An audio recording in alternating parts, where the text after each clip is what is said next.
If you've ever been told that eating better is just about motivation, discipline, or making better choices, and found that advice completely unhelpful, then this video is for you.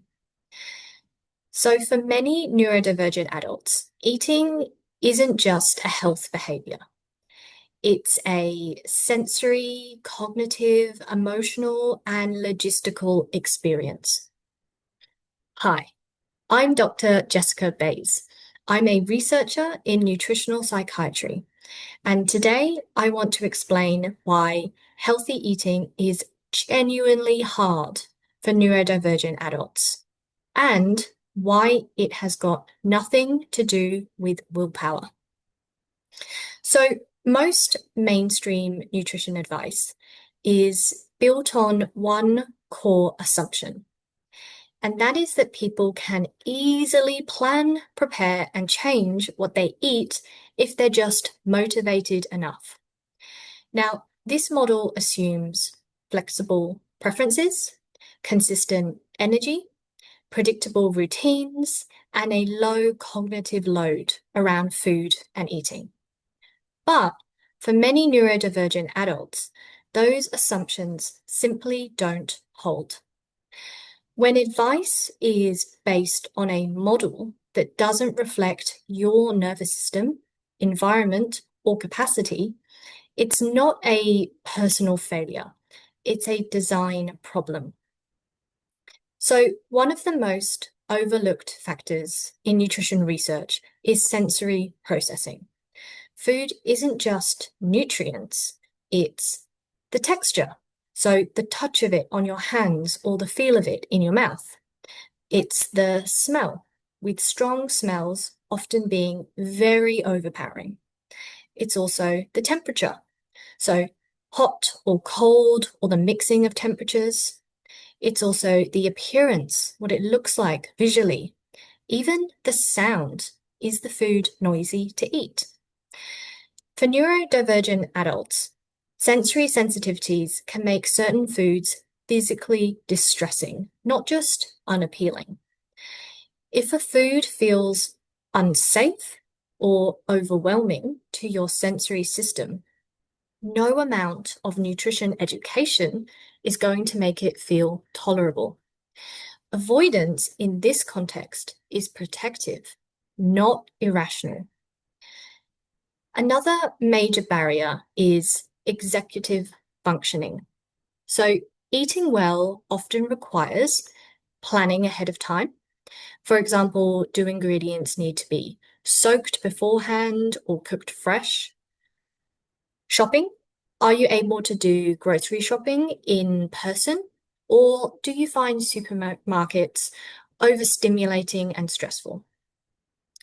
Decision making around meals and what to eat, sequencing steps, so recipes with a lot of steps can be very overwhelming. And finally, time management. So when executive function is already stretched due to work, masking, caregiving, or burnout, food becomes one more complex task competing for limited resources. This is why advice like just meal prep or plan your meals in advance can feel impossible rather than helpful. Many neurodivergent adults also experience differences in interoception. So, this is the ability to notice internal body signals. This can affect recognizing hunger cues, noticing fullness or when to stop eating, and identifying what kind of foods feel tolerable or supportive. When hunger cues are unreliable or delayed, eating patterns can become irregular, not due to neglect, but due to how the body communicates. Yet, most nutrition advice assumes consistent hunger and appetite signals. Chronic stress and burnout can further complicate eating. Decision fatigue, demand avoidance, and reduced capacity can all make food feel overwhelming, even when the desire to eat better is genuinely there.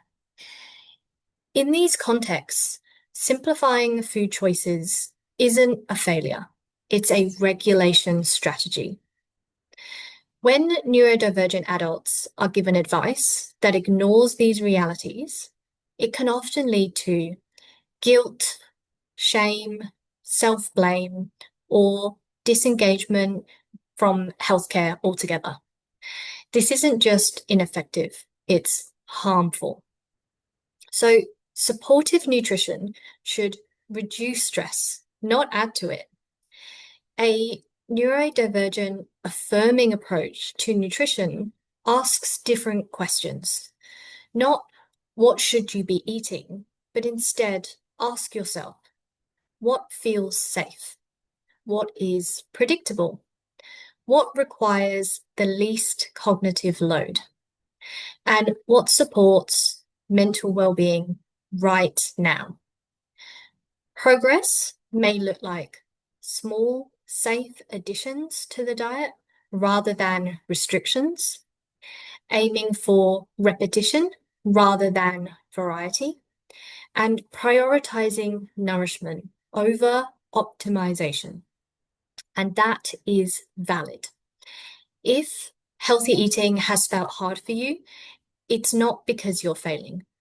It's because most nutrition advice just wasn't designed with neurodivergent bodies and brains in mind. Now, if this video resonated, I'd love to hear your experiences in the comments. And if you're interested in evidence-based, neurodivergent, affirming approaches to nutrition and mental well-being, please consider subscribing. Thank you for watching, and I hope to see you next time.